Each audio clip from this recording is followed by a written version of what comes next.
রাজবাড়ী ঝালাইপট্টিতে অনেক সুন্দর একটা বিল্ডিং স্থাপন করা হয়েছে।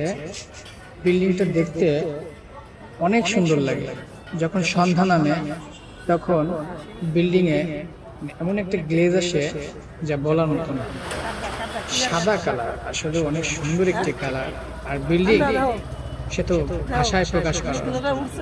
7 তলা বিল্ডিং উঠেছে ঝালাইপট্টির শঙ্কর হোটেলের অপোজিটে। অনেক সুন্দর একটা বিল্ডিং, দেখলে খালি তাকিয়ে থাকতে ইচ্ছে করে।